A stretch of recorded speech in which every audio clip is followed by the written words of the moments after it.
A stalled operation. This is the shortest way to describe what has been happening on the battlefield over the past several days. The character of the fighting more and more resembles a positional war than a maneuver one, which the Russians wanted. From the Russian point of view, the only solution that could move the entire war campaign forward is mass mobilization. Will the Kremlin resort to this ultimate move? The main concentration of troops and efforts of the Russian military remains the same. It is the southeast of the country and the line of Izium, Volnovaha, Mariupol, Kherson and Mykolaiv. In the Donbas region, the Ukrainians are in danger of encirclement. Sending reinforcements to defend Mariupol is probably impossible. The nearest Ukrainian forces are 100 kilometers away, so the relief of the city would involve great effort. On the other hand, after the sixth successful attack on the Chernobabivka airfield near Kherson, Russian forces began a retreat from Mykolaiv towards Kherson. The attack resulted in the death of the 6th Russian general, but this time the highest-ranking one, 6th Army General Andrei Mordvichev. The Russians are losing a lot of high-ranking commanders in this war. This is due to the superiority of the Ukrainians in real-time reconnaissance, aided effectively by the use of a fleet of unmanned drones and the support of NATO, whose reconnaissance aircraft patrol the west and south of Ukraine. Local tactical battles are being fought across the country, while the Russians are focusing primarily on reinforcing their own positions and replenishing losses. But supply convoys continue to be successfully attacked by Ukrainian forces. Many independent experts tend to believe that, as a result of very high human and equipment losses, the Russian forces have lost their offensive capabilities. The Russians are unable to push forward effectively, while the strategic pause has continued for another day in a row. Replenishing losses is a very big problem for the Russians, which is why breakneck ideas such as pulling in Syrian mercenaries are coming up. Besides, the Russians recruit, among others, on portals resembling America's Craigslist, where they offer attractive salaries for participating in military exercises. The broke fools who do not understand the gravity of the situation will be sent to the front as a cannon fodder. Further, the Belarusian forces have not joined the fighting, although the probability of their involvement in the Pinsk or Kyiv direction is growing. However, there is no shortage of opinions that such a move would be the beginning of the end for the regime in Minsk. Forced to fight, the poorly trained Belarusian troops would suffer heavy losses and have a tendency to desert or even go over to the enemy side. Thus, the Belarusian legions would grow in strength, and later on they could become an armed element necessary to the overthrow of Lukashenko. The depletion of Russian offensive power is the consequence of a fundamental error in calculation and planning. Russia began this war with an unfavorable ratio of attacking to defending troops. According to the classical military art, for an attack to have the best chance of success, there must be a minimum of 3 attackers per 1 soldier of the defending forces. In this case, not only is Russia not even close to such a ratio, but in practice, at the time of the attack, the Russians had fewer forces at their disposal than the Ukrainians. Roughly speaking, we can say that there were 300,000 Ukrainians waiting for 200,000 attacking Russians. Plus, they were much more determined and ready to defend their country. Moreover, the disproportion in the number of soldiers, which is unfavorable for the Russians, is growing in real time. Apart from the number of losses, the Ukrainians are conscripting more reservists into their ranks, as well as soldiers of the Foreign Legion. For some of them, this is not just a fight to defend Ukraine's freedom, but potentially a fight for the freedom of their home country. This is the case, for example, for the Belarusian troops. The initial Russian advance, due to the element of surprise, superior firepower, and general thrust, pushed the Ukrainians back in the first few days of the war. But after 2 weeks, the initial Russian advantage had worn off. And if the army is unable to sustain the advance, it must go on the defensive while keeping the logistical lines open. Logistics, as we have pointed out in the previous materials, remains the queen of the battlefield. Whoever can best secure their own lines and harass the supply lines of the enemy wins. Trent Telenko, a previously cited expert on battlefield logistics, even hypothesizes that in late April or early May, the Ukrainian army will be able to counterattack in any operational direction, because the Russian fleet of trucks will become inoperable, not only as a result of Ukrainian attacks, but perhaps most importantly, as a result of its dire technical condition. The Ukrainians of course suffer from this as well, but it is much easier for them as they operate on shorter lines of communication and in their own territory, and the local population is helpful to them. The topic of a NATO peacekeeping mission in western Ukraine remains open. The issue was raised by the Polish delegation during the only foreign diplomatic visit to the war-torn Kyiv so far. Poland will officially propose the measure at a NATO meeting in Brussels on Thursday. Unofficial reports say that 7 NATO countries – Poland, Slovenia, Czech Republic, Latvia, Lithuania, Estonia and Denmark – have tentatively expressed support for the idea. Of course, the most important will be the position of the US, which is the only country with sufficient capabilities to provide comprehensive anti-access protection to western Ukraine. Nevertheless, this would be seen as an escalation, so making such a move would require strong political will in Washington. Against the backdrop of events on the front, the topic of peace negotiations recurs. In recent days, we have received information about a potential breakthrough, which was supposedly approached by both sides. However, there is no indication of this. All the moves that Russia is making contradict the alleged breakthrough. Moscow's soft approach to the peace talks is primarily aimed at deterring Western sanctions. Moscow's political goals, given the mediocre outcome of the war campaign, to say the least, must be changing. From an initial plan to seize Kyiv and completely subjugate Ukraine, to perhaps the annexation of the southeastern part of the country, or even just the recognition by Kyiv of Crimea and the separatist republics as a part of the Russian Federation, and some political concessions. However, little is known about how exactly the Ukrainians are negotiating. Is it all about the cessation of hostilities at any cost? And pricey concessions to Russia? There are growing indications that this is not the case, and Kyiv is playing for the full stakes. This may be suggested by 2 statements by one person, Oleksiy Arestovich, an advisor to President Volodymyr Zelensky. The first statement is over 2 years old and is worth listening to in its entirety because of the prophecy it carries. То есть, если Украина получает выдачи в НАТО, то тогда мы можем говорить о каких-то сроках прекращения войны? Нет, ни о каких сроках прекращения войны мы не будем говорить. Наоборот, это, скорее всего, подтолкнет крупные военные операции России против Украины. Потому что они должны нас будут просадить в инфраструктурном отношении и превратить здесь все в разваленную территорию для того, чтобы нас неохотно брали. То есть Россия сможет пойти на прямую конфронтацию с НАТО? Конечно, Нет, не НАТО. Мы не Они должны это сделать до того, как мы вступим в НАТО, чтобы мы не были интересны НАТО. Перестали быть интересны, как разваленная территория. С вероятностью 99,9% наша цена за вступление в НАТО – это большая война с Россией.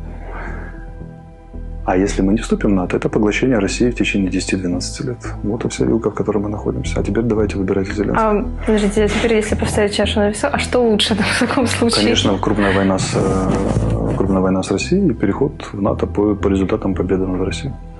Что такое может быть крупная война с Россией? Это воздушная операция наступательная, вторжение российских армий, 4, которые они создали на наших границах, осада Киева, попытка окружить войска, которые в АТО находятся, ВОЗ, операция объединенных сил, прорыв через Крымский перешейк, выход на Каховское водохранилище, чтобы воду в Крым дать, наступление с территории Беларуси, создание новых народных республик, диверсии, удары по объектам критической инфраструктуры и так далее, воздушно-десантный. Вот что такое полноценная война. И вероятность ее 99%. Когда? После 21-22 самые критические, 20-22 самые критические эти самые. In summary, President Zelensky's closest circle, or at least part of it, realized that a major war with Russia is inevitable and is the cost that Ukraine has to bear to ensure its independence in the coming decades. Otherwise, Russian annexation is only a matter of time. It is important to note that Arestovich says with great confidence and openness that war is far preferable to submission and must be won. This tells us two things. Kyiv has probably been quietly preparing for this war for at least 2 years. This would explain in a way why the Ukrainian army is putting up such strong resistance, being in a very difficult position. Secondly, Arestovich's statement gives us a picture of what the Ukrainians are fighting for. It is not just about stopping the war, regardless of the costs. The war has its value also for Kyiv. It is about breaking free from the Kremlin's leash and about a bright future for the next generations of Ukrainians, perhaps even for hundreds of years. This is a war that is supposed to be the real foundation of Ukraine's statehood. Therefore, this war cannot just not be lost. It must be won on Ukraine's own terms. And despite the enormous cost to Ukrainian society, there seems to be a transnational consensus for such a course of negotiations. And here a confirmation of this view can be found in Arestovich's second statement, this time from recent days, during the daily war briefing. The President of Ukraine's principal position is that Ukraine should be recognized within its international borders as of 1991. This is the first thing. Second, everything about what we negotiate must be better than it was before the war. Because why were the Ukrainian people victims then? So you have nothing to worry about. We care about both the state and the people, because we are the state and the people, and we will never surrender our national interests. Ukrainians can stay calm because the Ukrainian state will not recognize conditions worse than those before the war. Kyiv wants recognition of 1991 borders and therefore together with Crimea, Donbas and Lugansk. And it certainly will not agree to any form of dependence on Moscow. In a word, Ukraine is fighting for everything. Meanwhile, the increasingly audacious attacks on civilian targets, such as the theater in Mariupol, or above all, the centrally organized campaign in support of the war on Luzhniki in Moscow, indicates that the Russians are playing for time and mobilizing internally. Perhaps they are preparing the ground for a general mobilization. How would it be received? Certainly not unanimously positive. There is no doubt that currently in Russia, a large part of the public supports the war against Ukraine and actively engages in the Kremlin's propaganda. But on the other hand, it should be remembered that pre-war Levada polls indicated that 62% of the Russian public was afraid of war. One supports war differently when one sees it only on television, and differently when it reaches out to one's father, brother, uncle, or son. On top of that, there are already grotesque scenes of Russian cities where the local population is almost fighting over basic goods like sugar. Something that may be a return to the years of youth for the older generation of Russians, for the younger generation is certainly a shock. The fact is that with the invasion of Ukraine, the Russian leadership has thrown the life plans of the entire next young generation of Russians into the trash. And even the immediate cessation of hostilities will not change this, because the trust of international corporations and Western governments in the Russian Federation has hit rock bottom, and it will take another 20 or 30 years before they again regain trust in Moscow and want to invest their money on Russian soil. Therefore, a great exodus of the young Russian generation is currently underway. Estimates say that it may already be as many as 200,000 to 500,000 people. As Peter Zayan points out, this may not be considered many in a country of 140 million people, but these people are usually young, healthy and qualified. Russia, on the other hand, is a country of old, unhealthy and unqualified people. Thus, Russia is losing its perhaps most important resource – brainpower. Of course, there remains the last direction to salvage the situation – China. If it were not for Beijing, many in Washington would already be opening champagnes to celebrate the resolution of the Russian problem. Nevertheless, China is wriggling in the current situation like an irritated dragon, trying not to stop supporting Moscow and on the other hand presenting itself to the West as a neutral state supporting peace. In the previous episode we presented an analysis by the Chinese Huawei, which logically presented the Chinese dilemma and a potential way out, that is cutting itself off from Putin, yet it is unfortunately unlikely to be realized.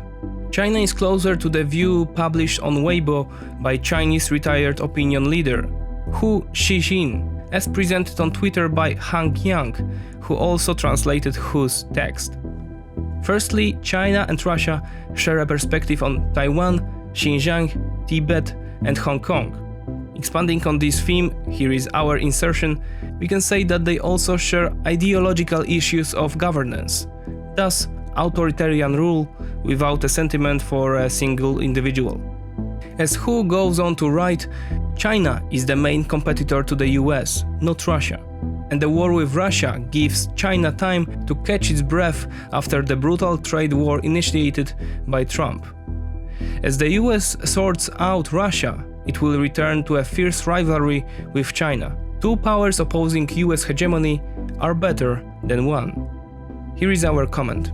No one should have any illusions that in Beijing and even in Moscow, the current war is seen as a great proxy war for the world order. Specifically, it is a war against the United States, which is in practice the only guarantor of that order.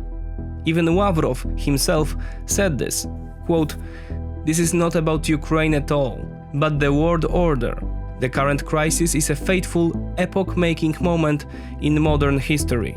It reflects the battle over what the world order will look like." End of quote. This may be the only true sentence that Sergei Lavrov has said in recent months. Hu Xixin continues in this vein. The strategic alliance between Russia and China is mutually beneficial and provides deterrence against Japan and Korea. If the US manages to drive a wedge between Moscow and Beijing, we will return to the days when we were both anti-American and anti-Russian. Some ask why not repair relations with the US. The American goal is to make us a client state like Japan or Korea, so that we would be a source of cheap products. China will avoid direct conflict with the US, but will use force to coexist peacefully.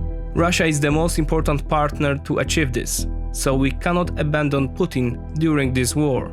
It is our long-term national interest. End of text. In practice, this is what China thinks, so a breakthrough in relations between Moscow and Beijing is unlikely. At the same time, the Chinese will issue signals testifying to their supposed neutrality, but this is basically a cover-up to hide the real intentions, not to expose themselves to sanctions and the anger of democratic countries, primarily Europe and the USA. This is why we sometimes hear a pro-Ukrainian statement by a single Chinese diplomat or an unbiased war report in one of the communist state media. However, for internal use, the Russian side is always at the forefront, and an anti-Western message is promoted, whereas Ukraine is regarded as a vassal state of the USA.